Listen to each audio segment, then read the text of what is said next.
Hello everyone, welcome to Live with Sirus. It's been a while. My name is Isuru Yapa. I'm an Australian registered migration and education agent, and I've got Ashani, Australian and New Zealand migration agent, here with me.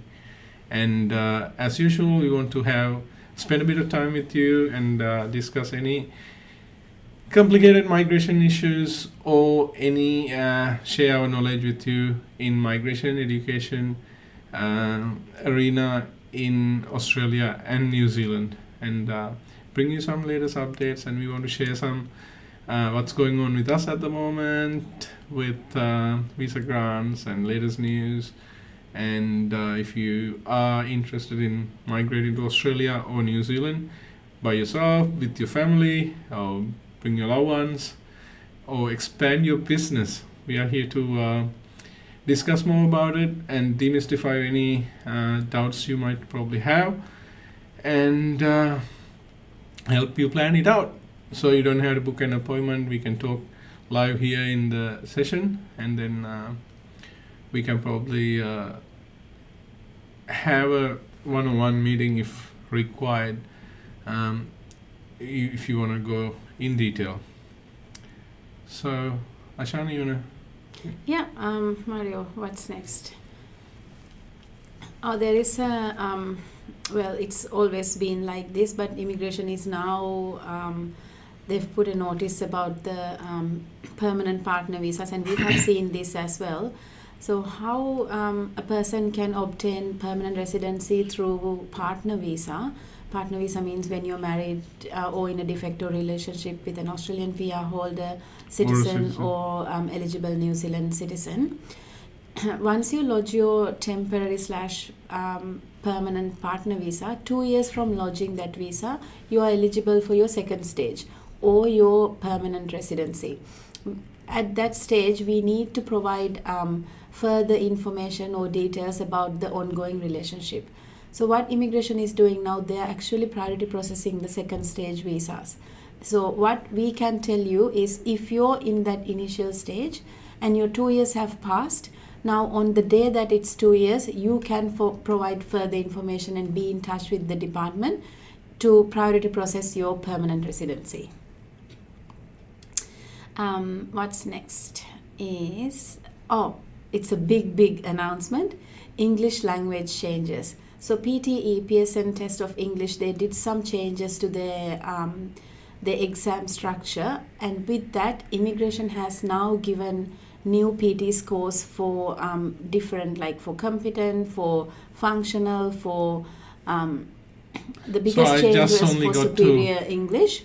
I only just got to learn what competent English in both the language tests. So in my mind, when they say competent English, I used to think, okay, IELTS 6 in each band or PT 50 in each band.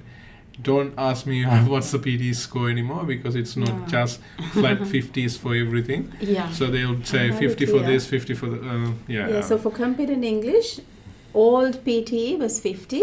New PT is 47 listening, 48 reading, 51 writing, and 54 speaking. So that's what we see in every PT test. So it's not an actual change of the actual the test scores, but corresponding results for IELTS equivalent in PTE has been determined differently for immigration purposes. So when they say competent, if it's IELTS, it's 6 in each band, or PTE. 40 PTE would be 47, 48, 51 and 54 for listening, reading, writing and speaking. But keep in mind though, this is only for test takers who's taken their test after 7th of August. So if your test was before that, still the old rules apply. But if your test is after that, then only the new rules and also one other thing you need to be aware of, we talk about IELTS and PTE all the time, but these are not the only tests that are available. You have the Cambridge tests, Canadian English Language Proficiency Test. There are other English tests that are And there available. are OET. a whole lot of new ones that got accepted by the Department of Home Affairs. So test as it well. out. Maybe you might like one over the other. Some people love their PTE, some people love their IELTS. So you never know. As long as you find out the correct corresponding number, then that's it.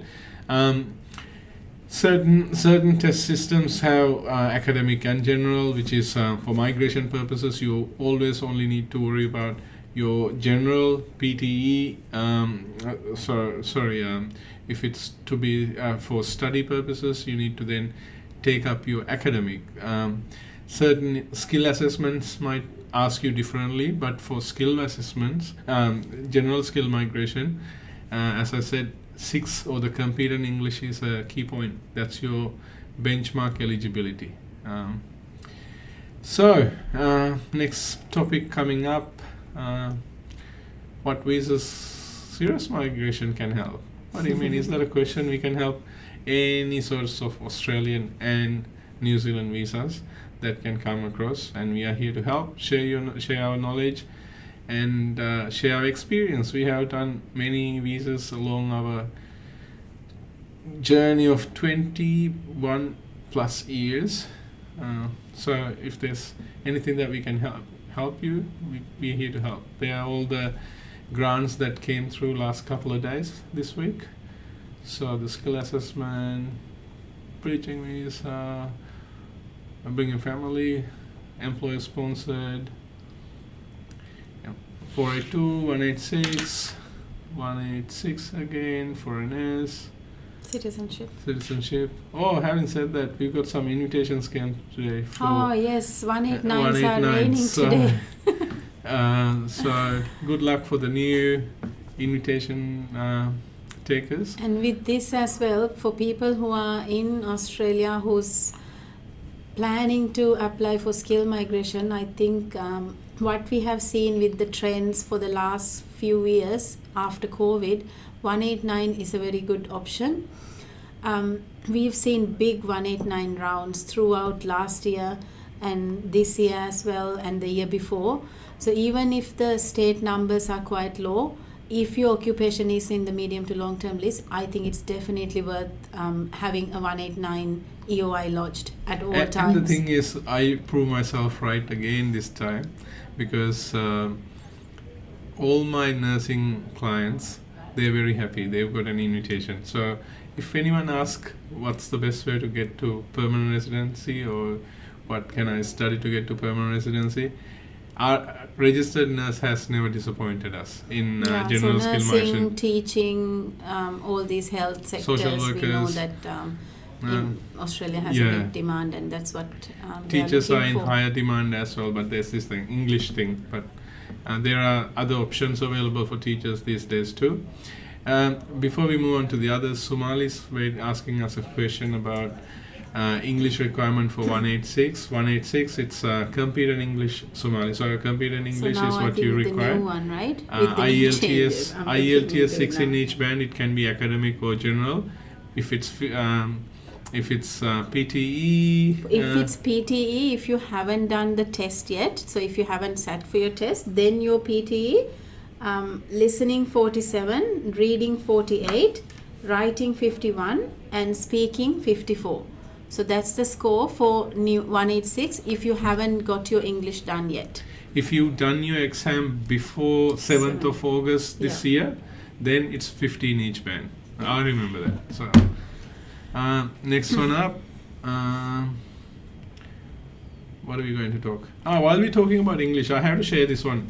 If you're there are so many students talking to us these days about that they have completed a bachelor's degree and it hasn't got much to do with permanent residency, and they don't have general skill migration options. What do?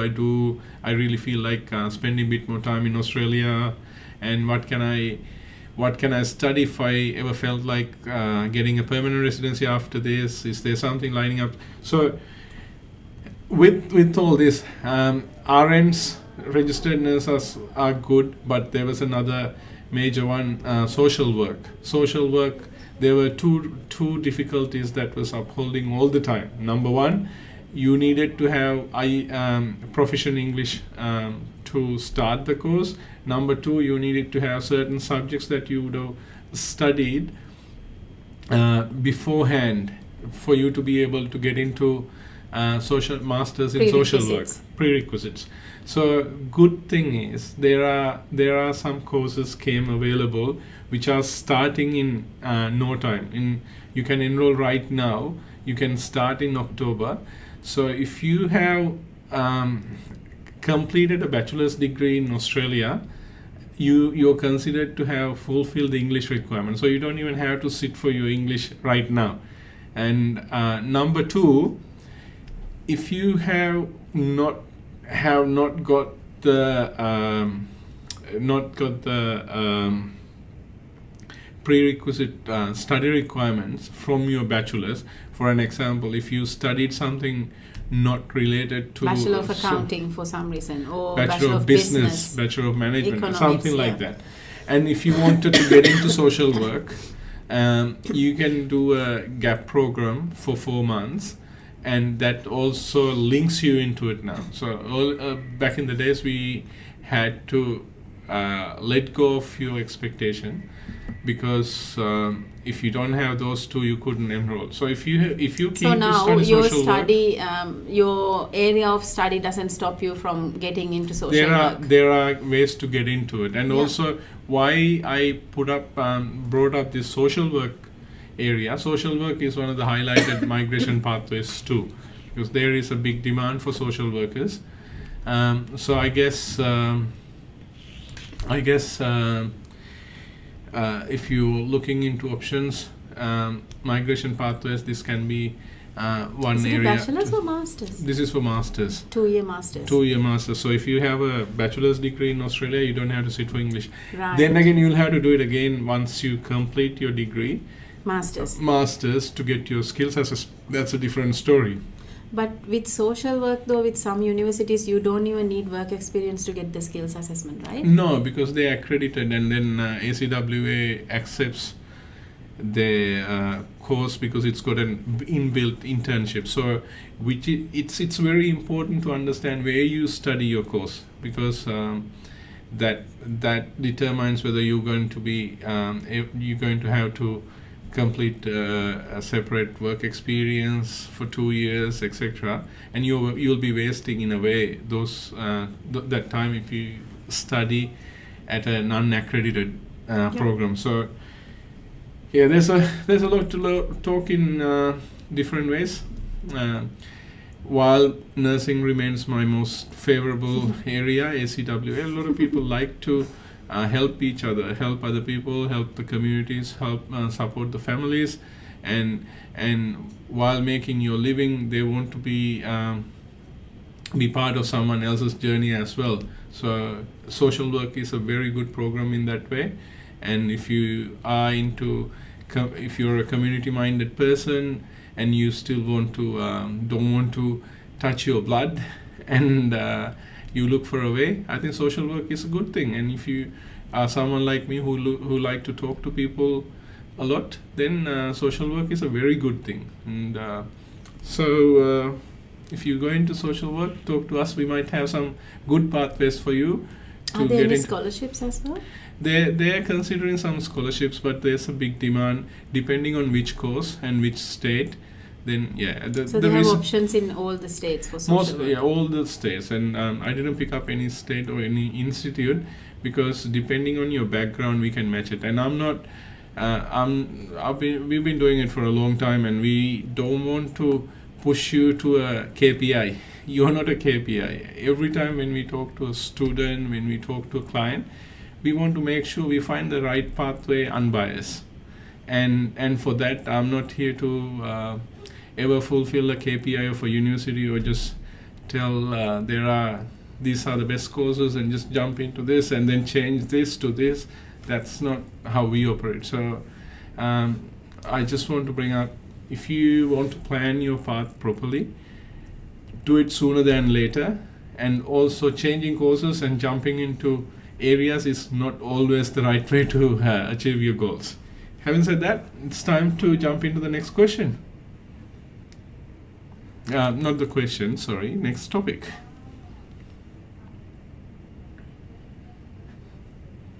The employer-sponsored visa. So as you know, employer-sponsored visas are one of our expert areas that we deal here in Sirus Migration. We tell our clients, especially people who come to study in Australia, they're always in their mindset, they think, okay, skill migration is my path. I study, I get the 485. If you want to stay back and learn. I get the 485, I get the skills assessment, and skill migration is my way to go for the permanent residency. But what we figured out when we talk to clients, there is this other great pathway. If you're working in Australia and if your employer values you, there is this work visa pathway. There's few subclasses of employer-nominated work visas that applicants are eligible. Sometimes they don't even think about them. But once we talk to them, once we tell them to go and have a chat to your employer, the pathway opens to them. So these options are starting from training visa. There is subclass 407 training visa. For that, you don't even need any work experience. As long as you finish your studies at least 12 months, in the last 24 months, you're eligible for a training visa. There is no minimum wage threshold, just like 482 or 186. There's no 77,000 requirement of minimum pay. You can still get a visa up to 2 years, which you can then utilize to collect your points to go towards skill migration or go towards a work visa. So that's 407, and there is subclass 482, which is the used to be TSS, now it's skill in demand visa, where you need 1 year work experience, a minimum English requirement, and an employer and a minimum salary in order for you to just start with this employer. So a good starting point, if you are working, if you have an Australian employer, and if you know that your occupation is in one of the lists, then get in touch with the migration agent and find out your eligibility for this great subclass 482 visa. I think it's easier now with the less work experience requirement. It used to be 2 years. It's only 1 year work experience at the time of application for 482 visa. And it has a direct linked pathway towards permanent residency through a visa called subclass 186 TRT.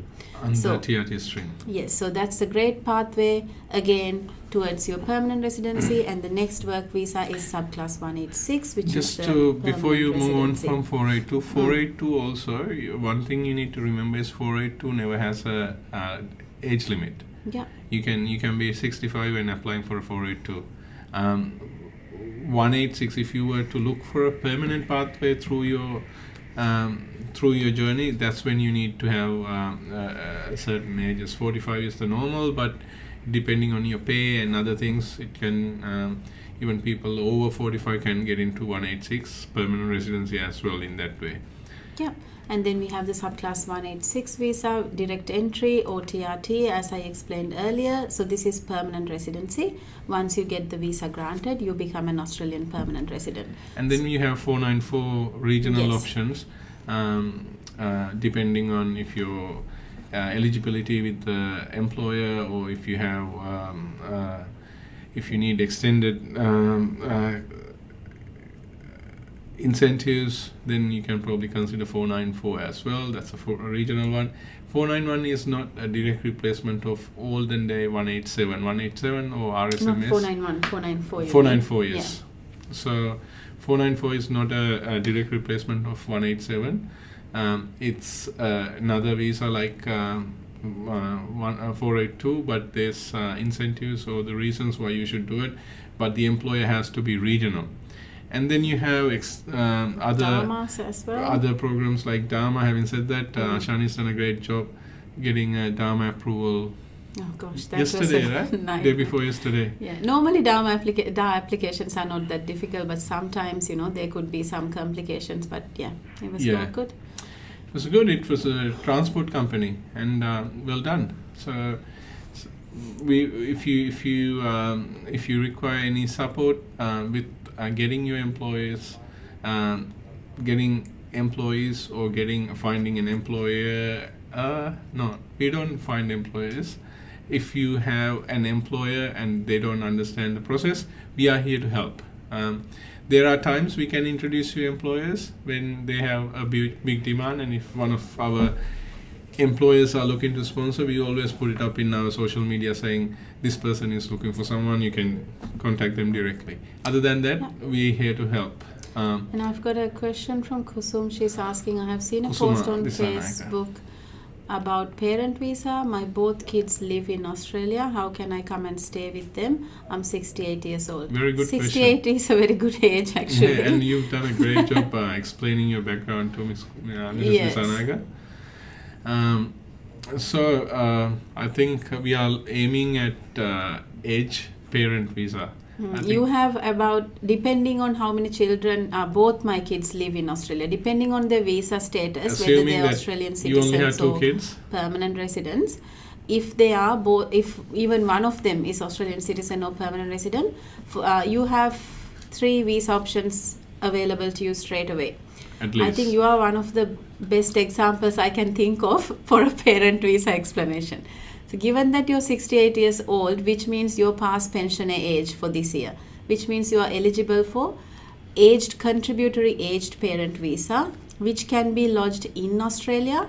You can get a bridging visa with work rights once you lodge that visa. That's So the biggest number one. advantage for you, because certain visas, if you come to Australia in a visitor visa, if you don't have no further condition, you can apply for that visa and you get a bridging visa to stay. But with other parent visas other than age parent visas, you cannot submit your parent visa on shore because it goes as an offshore application. Yeah, plus you don't get your work rights, or you don't get a bridging visa. If you are above the pensioner age in yeah. Australia, you can apply for bridging visa, and as Ashani said, you can get your work rights as well. and the bridging visa. So you can stay in Australia until your visa is granted. It can be, generally it's 10 to 14 years at the moment if you're going through the contributory pathway. Otherwise it can go up to 30 years or so. Yeah. So as we were saying, so you have the contributory age parent visa available to you. You have the normal aged parent visa available to you, and you have the normal contributory parent visa available to you. You also have the temporary parent visa available to you. Difference between those two is 4 visa subclasses available to you. And get in touch with us, send us an email, or just give us a call or contact us on Facebook. Happy to give you a free consultation to assist you with the visa application. There are a few other parent visas available. If you want to go deep, we can talk individually about it, because it's going to take a lot of time otherwise to explain. Have we got any other topics that we want to specially cover? I think that's it for today, because our time is running out as well. We come to you with a live session every 2 weeks. So if you have any questions, just don't think about your questions. You have our contact details. Get in touch with us. We are a friendly team here to help you with any Australian or New Zealand visa matters. That gives me to my favorite topic as well. If you haven't subscribed to our channel, it's time to hit that subscribe button and the like button. So I'm going to see, Devi, I'm going to answer your question. You are appreciating. Thank you. Thank you so much. Yeah, so if you haven't subscribed, please do that. And if you have not liked us on Facebook, please do that as well, because we try to come to you with the latest Australian and New Zealand immigration updates. And if you have an urgent matter, don't hesitate. You can always call Mario on those numbers and pick up one of the good availability for us, and we can have a quick chat. And we are here to help. And other than that, see you in 2 weeks. See ya. Have a good weekend.